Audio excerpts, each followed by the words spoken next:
What's going on, everyone? This is Eric, and we're going to be going over the NERR, I believe, from this past Saturday in at House of Sports. Just had two games here, one against New Heights and one against PSA Cardinals.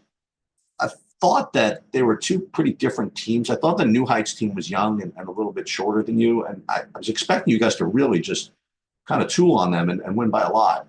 I guess they were tougher than I had thought. Um, you ended up winning a very kind of scary game down the stretch, and you guys didn't score for a while in the second half. Then you went on a really good run, and then kind of hung on at the end despite some pretty heavy mental mistakes, which I honestly not going to get into. I'll let Coach get into that if he wants. Nonetheless, let's take a look at it just from the statistical perspective. Effective field goal percentage of 54.5. That's pretty much what you need to win this game. What I did like is the turnover rate at only 14.8. That's really good. And the offensive rebound percentage at 36% was good. I really expected it to be higher, but it's good enough, I guess. I'm not exactly thrilled with the shot chart though, and I'll tell you this is what ends up happening. Okay, let's pull up the shot chart from the New Heights game. And you see you have a lot of these bad twos in here. Now, I know you made some of them, but it's just kind of a really bad habit to get into. And usually they punish you in future games. The basketball gods are very cruel like that. But let's take a look at some of these. Let's see how bad these really are, because sometimes Huddle has not been, especially against the zone. Like, I can't imagine that being that bad. Okay. I mean, you're playing against a very small team, it looks like, and you're getting the ball right in there. I'm not going to tell you to not take that shot. But there is something zone wise I want to kind of address here. Hold on a minute. I want to see something. Okay. So what you got to do, guys, and I hope coach acknowledges this when you guys practice ever, is when this ball gets in to the high post, the short corner is doing a good job. He's putting pressure on the rim when he steps up, but these wings have to sprint to corner. Now, I think the right wing might have sprinted to corner, but over here, I think this is Brandon. I'm not sure. You've got to sprint to corner also, because this is what happens. These guys kind of like collapse, and if you stay out here, it becomes a more difficult pass, and this guy's in the way. Once this ball gets in the high post, you guys got to sprint to corner. Let's look at this one. Again, inside to here. Again, I'm not going to tell you not to take that shot, dude. You know what I mean? Even though that's technically considered a bad two. Like right there. I mean, you know what I'm saying? So these are all fine. And I was expecting a reasoning something like this. See, that I'm not a big fan of, the floater bank shot. It was just a very awkward game because of it looks like how small these guys are. Nonetheless, I mean, you did get it done. Let's take a look at the at the box score, the individuals. Again, very awkward game because of the zone they played. Let's take a look at some of the stats. Brandon struggled here, 1 for 5 from three. Justin, 4 for 10, very good. Isaiah, very nice game, 4 for 8. And I would imagine you'd be able to finish against these guys. 7 rebounds. This is what I expected. Lorenzo.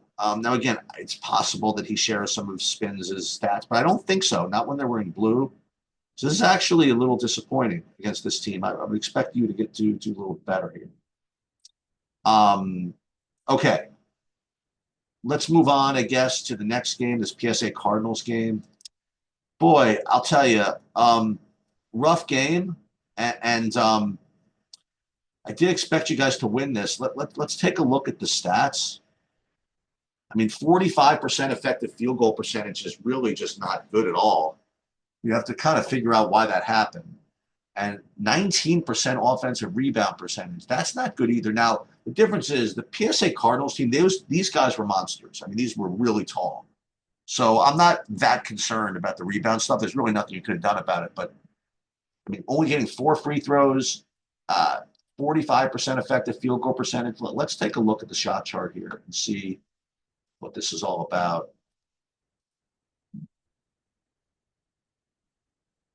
Yeah, I mean, you got punished a little bit, right? But again, you have to kind of look at the character of these shots, given that I believe PSA Cardinals played zone. Like these shots here. I mean, again, this is for coaches to do. You know, I mean, right in there. I'm not going to tell you not to take.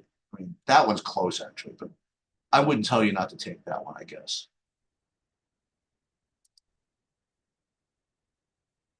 See, I mean, you're close enough to the rim where I'm not going to bust your chops for that. You know what I mean? Got to make that though. I mean, from there you just got to make it. One thing I will say, by the way, I did like the offense a little bit. So, boy, there was a really good sequence you had here. I got to find this. This is a good one for you to It ended up with a Justin missed three, so that's what we have to look for. But I really liked. I don't know whether you called this out of the timeout or this happened just organically, but this is a really, really good bit of zone offense you guys played here. So we're going to look at there's one of Justin's missed threes. So let's take a look at some of these. Was it this one? Yeah, I think this is it. Yeah, okay. So I don't know if this was off of the timeout or whatever, but you guys did a really good job. So you had, I think, Lorenzo pinned down here, which led to Justin being much having a much easier look from the corner after Brandon threw it down here. Let's look this through. Oh, is it? So this is like double leading into this really nice pin over here. I think this is a really, really good offense. I mean, I just wanted to say that. I mean, let's look at this again.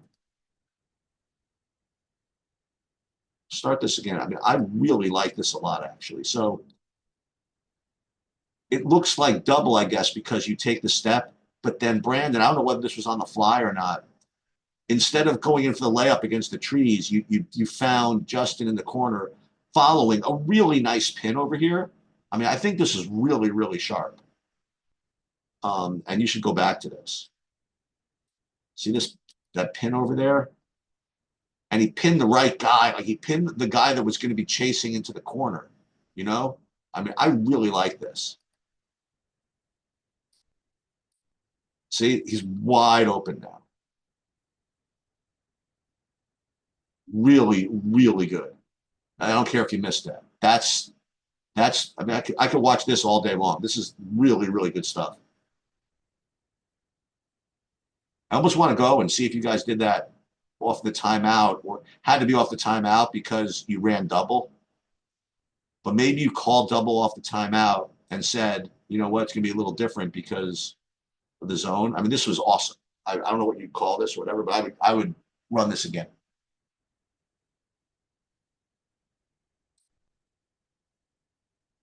Um, so we look at the box score here.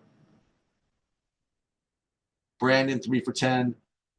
Justin 6 for 10. Very nice. Isaiah struggled a little bit, 1 for 7.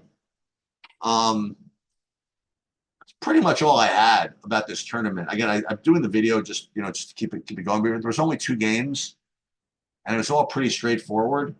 And it's not going to impact the stats for the season all that much. But and again, 2 awkward games with kind of weird 2 threes you had to deal with. Um, but I do really like that bit of zone offense you guys played. So if you do run into it again, I would go back to that. And that's pretty much all I had from this tournament, guys. I mean, you have a big weekend coming up in Spooky Nook. I think you guys are ready. I really do. I think you guys can get some big wins and compete for some trophies or some t-shirts or some whatever it is they give away nowadays. That'll be it. Good luck, guys.